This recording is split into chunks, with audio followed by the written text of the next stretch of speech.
When Harrison Ford walked onto the set of The View, he knew he was stepping into a fight. The hosts thought they'd corner him on live TV, tearing into his legacy with sharp questions and sharper jabs. But within minutes, the mood shifted, and one calm sentence from Ford turned the studio upside down. By the end, the audience was cheering, the hosts were speechless, and a moment was born that no one would forget. Before we dive in, tell us where you're watching from and hit subscribe so you never miss these moments.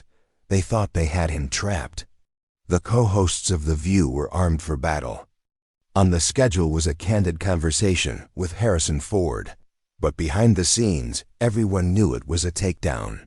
Ford stepped onto the stage with a quiet nod, his trademark half-smile flickering as he greeted the crowd and took his seat across from Whoopi Goldberg, Joy Behar, and Sunny Hostin. The tension was thick, almost choreographed. And when Whoopi leaned in with her first question, it was clear this wasn't an interview. It was an ambush. "So Harrison," Whoopi began, her voice edged with controlled sarcasm, "you've been out there defending this push for a 100% tariff on foreign films. You really think economic isolationism is the way to go in a global industry?" The audience chuckled nervously, sensing the trap. The camera zoomed in on Ford. He didn't flinch. He leaned forward slightly, his voice steady. "Protecting American workers isn't isolationism, it's common sense." A long pause followed. The room held its breath. Joy jumped in, her tone louder. "You talk about workers, but isn't this just you cozying up to a certain political agenda? Why now, Harrison? Why you?" Ford turned to her, his eyes calm but piercing. "Because I've seen what happens when Hollywood forgets its own. I've been in this business for decades. When you stop investing in your people, your actors, your crews, your communities, you're not just losing jobs, you're losing your soul." The crowd stirred. A few clapped softly. Others sat silent, waiting. Sunny narrowed her eyes. "You're talking about soul, Harrison, but let's be real. Your past isn't exactly spotless. Problematic roles, questionable comments over the years. Are we supposed to take you seriously now just because you're waving a flag?" The jab landed hard. The studio went quiet, the air heavy with expectation. Ford paused. He didn't bristle or deflect. "I've made mistakes," he said evenly. "I've said things I regret, taken roles I'd rethink, but I'm here today because I've learned from them. And if I'm speaking up now, it's because I believe we can do better." There was no applause at first, just a stillness. Then a single clap broke the silence, followed by another. The momentum began to shift. Whoopi tried to steer it back. "Learning's fine, Harrison, but tariffs don't fix a reputation. You're talking about walls, but what about the ones you've built?" That's when it happened. Ford leaned in, his voice low but unshakable. "You don't break walls by tearing people down. You break them by listening, even to those you don't like." The room froze. Nobody expected that, not from him. The co-hosts had planned a showdown, but they forgot one thing. Harrison Ford doesn't buckle under pressure. By the second segment, it was clear the hosts were scrambling. The teleprompter still read light political banter, but the vibe on set was anything but light. Joy shuffled her note cards. Sunny whispered to Whoopi. The cameras kept rolling. Ford sat calmly, his fingers lightly tapping the armrest, his quiet confidence unnerving the panel more than any outburst could.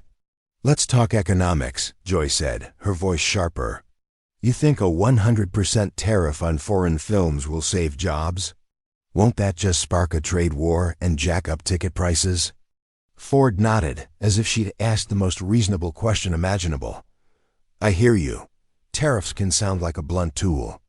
But what's blunter is watching studios ship editing jobs overseas, hire cheaper casts abroad, and gut American crews to cut costs."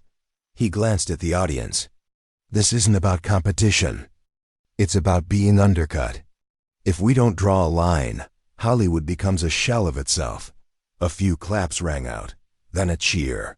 The producers in the control room shifted uncomfortably. Sonny leaned in. That's not how markets work. If you can't compete globally, maybe you're not bringing enough to the table. Ford's jaw tightened slightly, but his voice stayed even. Markets need fairness to function. Right now, it's not a level playing field. It's a race to the bottom, and the workers are the ones hitting the ground first. Whoopi chimed in, trying to keep the reins. Sounds like a union speech, Harrison. You going full activist now? Ford didn't miss a beat. If standing up for the grip holding a boom mic or the editor working past midnight is activism, then yeah, I'm in. Another pause, more claps. The audience was warming, and the hosts could feel it. Joy slid a printed sheet across the table. This is from your recent interview, she said. You said, quote, America needs to stop pretending globalism fixes everything. That's your stance? Ford didn't glance at the paper. He looked straight at her. Yes, Joy pressed. Isn't that just isolationism dressed up as patriotism? He shook his head. It's not about closing doors. It's about valuing what's inside them. Globalism's become an excuse to exploit workers, erode culture, and dodge accountability. I'm saying we invest in ourselves first. The words landed heavy. Sonny broke the silence. You're making this a crusade, Harrison. It feels like a step back. Ford leaned forward, his voice calm but resolute. It's not a crusade. It's a wake-up call. We deserve better than being pawns in a game that doesn't value us. The dynamic shifted not fully, but enough. Joy's next words came softer.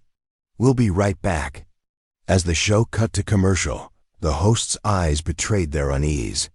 This wasn't going as planned, and they were running out of ways to turn it around. The break was brief, but the shift was lasting. Producers whispered frantically through earpieces. Audience coordinators signaled for applause cues, but it didn't matter. Something real was happening. Ford wasn't just defending a policy. He was defending presence. And the co-hosts were losing their grip. As the show returned, Sonny didn't hold back. Let's not pretend your past doesn't matter, she said, her tone cutting. There are people who say you shouldn't even have a platform, Harrison. Problematic films, insensitive remarks. Are we supposed to just forget that, because you're making points now? The air thickened. Ford inhaled slowly, his eyes steady. I don't want anyone to forget, he said. I've said things that hurt people. I've taken roles that didn't age well. I own that. But growth doesn't come from hiding. It comes from facing it, from showing up and saying what you believe, even when it's hard. A few audience members nodded. The silence wasn't awkward, it was curious. Joy tried to regain control. But how do we know this isn't just a rebrand? A way to stay relevant? Ford gave a faint, wry smile. If I wanted relevance, I'd be pitching a blockbuster, not sitting here talking tariffs and accountability. I'm here because this matters. That line drew a chuckle, even from Whoopi. But Sonny wasn't done. You framed this as responsibility, but it sounds like the same old Harrison Ford tough guy, lone wolf, now wrapping himself in a flag. That was the moment. Ford leaned in, his voice low but commanding. I don't think it's tough to want your country to stand tall. I think it's right. And I don't think it's lone wolf to care about the people who built this industry. It's about time we remembered them. For a moment, no one spoke. Then applause broke out louder, longer, real. The audience wasn't cheering perfection. They were cheering sincerity. Whether they agreed or not, they were listening, and that changed everything. Whoopi glanced at her notes, almost reluctantly. We're moving to Hollywood next, she said. But Ford cut in, his tone gentle but firm. I am talking about Hollywood. When your industry treats people like cogs, when profit trumps storytelling, when honest debate gets labeled toxic, that's not entertainment, that's control. And we should all be worried about that. Joy didn't interrupt. Sonny didn't push back. Even the producers didn't signal a cut. Nobody expected Ford to frame it like that. As the camera pulled back for another commercial, the hosts' faces told the story. Harrison Ford wasn't just answering questions. He was taking the stage. By the third segment, the producers had given up on the script. The plan had been to pin Ford down, but he was setting the pace, and he wasn't doing it with anger or theatrics. He was doing it with calm. Whoopi tried to reset. "Harrison, we've covered politics, your past," she said, her smile tight. "Let's talk Hollywood. You've said the industry's turning its back on America. Haven't you benefited more than most?" Ford leaned back, almost relaxed. "I have," he said. "That's why I'm speaking out. I've seen the shift storytelling turning into agendas, talent sidelined for politics, crews replaced by cheaper labor abroad. It's not just business. It's betrayal." Sonny chimed in. "So you're saying Hollywood's broken?" Ford shook his head. "Not broken, scared. Scared of being irrelevant, scared of honesty, scared of the people it claims to serve." Joy tilted her head. "Scared of what exactly?" Ford didn't hesitate. "Scared of truth. We used to make films that asked hard questions. Now you ask a question, and you're labeled outdated or dangerous. I've been called worse. But I won't be silent." Whoopi tried again. "Isn't some of this just accountability?" "The world's changed, Harrison. People expect more." Ford nodded. "I'm all for accountability, but it's got to go both ways. We talk about redemption, but only for some. You either believe in second chances or you don't. You can't preach forgiveness and gatekeep it." That stung. Even Joy flinched. Sonny saw her opening. "Isn't it convenient, though, to push this now when you've got nothing to lose?" Ford didn't blink. "You're right. I've lost plenty roles, reputation, friendships, but I haven't lost my voice. And that's what keeps people up at night." The audience erupted applause, whistles, cheers. For the first time, the co-host looked genuinely rattled, not because Ford was loud, but because he was clear. Whoopi called for a commercial, her smile strained. "We'll be back in a moment." But everyone knew the moment had already arrived. When the show resumed, the studio felt different. The audience, once there for a spectacle, was now leaning forward, engaged, not angry but curious. Something rare was unfolding. Joy tried to pivot. "Okay, let's step back from politics," she said. "Your career, huge highs, public lows. Why come back now?" Ford looked around, then settled on her. "Because we're running out of time. This industry, this country, it's at a crossroads. If people who've seen the inside don't speak up, who will?" The audience murmured. Sonny cut in. "You're saying Hollywood's collapsing? That's a bit much." Ford turned to her. "Not collapsing. Losing its way. It used to be about stories. Now it's about slogans. When everything's a message, the truth gets drowned out." Whoopi looked up sharply. "What's your truth, Harrison?" He didn't miss a beat. "That every artist, every worker, every American should be free to create, speak, disagree without being cast out. That patriotism isn't hate. That loving your country isn't extremism." Applause broke out, not polite but spontaneous. Even Joy looked startled. Ford continued. "They say we need diversity in Hollywood. Great. Start with diversity of thought. I've worked with every kind of person, every background, every belief. But the fastest way to get shut down is to say something that doesn't fit the script." The audience was nodding now, some recording on their phones. Sonny crossed her arms. "What about your script? The damage from your past words, your roles?" Ford nodded. "I carry it every day, but growth isn't proven by vanishing. It's proven by showing up, even when you know you're not everyone's hero. I'm here because this matters. What we say in rooms like this echoes beyond them." Silence fell, then applause stronger, with a few standing. Joy raised her hands, half joking. "All right, Harrison Ford's stealing the show." That got laughs, but the tension had cracked. The audience had shifted, not against the hosts, but toward something real. The hosts knew it. The next segment loomed, and the producers were scrambling. They'd tried redirecting, softening, cutting early. Nothing worked. Ford was setting the tempo, not with theatrics, but with composure. Whoopi tried to cool things down. "Harrison, we've talked politics, industry, the past," she said, her smile tight. "What does Hollywood need now?" "Truth," Ford said simply, "even when it's messy.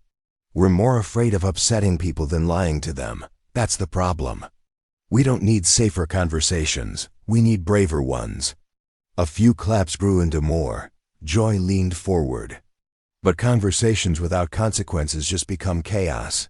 Shouldn't speech that hurts have a price?" Ford nodded. "It should. But there's a difference between harm and discomfort. We've blurred that line. We've turned disagreement into a crime." He paused, then added, "And we've decided only one side gets to say what's offensive." The sentence landed like a quiet thunderclap. Whoopi blinked. Joy sat back. Sunny opened her mouth but said nothing. The audience held its breath. The words weren't loud or angry, but they cut deep, challenging not just the panel but the room. Ford let the silence linger. "I'm not here to change minds," he said. "I'm here to speak what's true. If we can't do that without fear, we've already lost." A voice from the crowd shouted, "Keep talking." Applause followed, then cheers. The hosts tried to smile, but something had broken free. Their script was gone.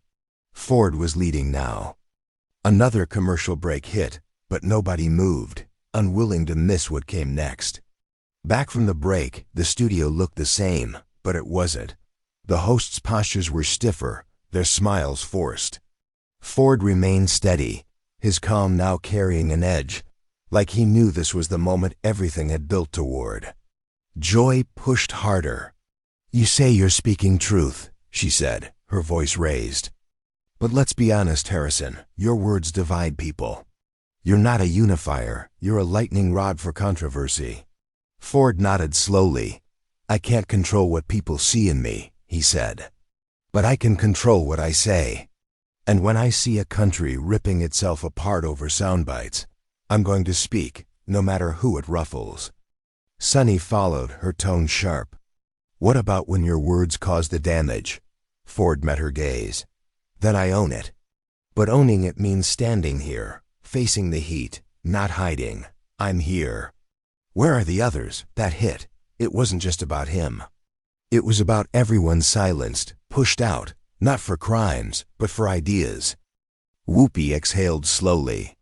"Harrison, some folks watching think this is just a comeback stunt," she said, quieter now. Ford didn't smile. "I don't need a comeback," he said. "I need a country that hasn't forgotten how to forgive." The room fell silent. The camera caught Sunny blinking, the weight of the line sinking in. Ford looked at the audience. "You don't have to like me," he said. "But if you think erasing every imperfect person fixes the world, you're not healing. You're hiding." A slow clap started, then grew 10, 20, the whole room. The co-hosts exchanged glances, a shared realization. They weren't in control anymore. Ford sat back, not gloating, just letting the moment breathe. He knew. The moment they tried to paint him as the villain, he became something else. As the final commercial break ended, the producers were in chaos. Segment cards were reshuffled, closing questions rewritten. Earpieces buzzed with urgent instructions to wrap it up. But you can't wrap up a moment that reshapes a room. Whoopi tried to reclaim the spotlight. "Well, Harrison, it's been eventful," she said, her smile strained. "Anything you want to leave our audience with?" Ford nodded. "Yes," he said. "Don't let the loudest voices tell you what to think. Don't give your voice to people claiming to speak for you, left, right, Hollywood, or Washington. Once you lose it, it's gone." It wasn't a speech. It was a warning. Joy cut in, trying to lighten the mood. "All right, thanks for coming, Harrison. We appreciate your candor." But Ford didn't stand yet. He looked at the co-hosts. "I know why I was invited," he said. "You thought you'd put me in my place, remind me I don't fit. But here's the thing. I don't need to fit to be right. He stood. A few audience members stood too, then more. Applause roared sharp, unscripted. The camera caught Joy glancing offstage, a silent question. What just happened? This wasn't how The View ended interviews. The hosts weren't calling the shots anymore. Harrison Ford didn't just leave the stage. He left the studio in upheaval ideologically, emotionally, unmistakably. As the credits rolled, the co-hosts tried to smile through it, but they looked shaken. Their laughter was stiff, their paper shuffling pointless. The energy was off.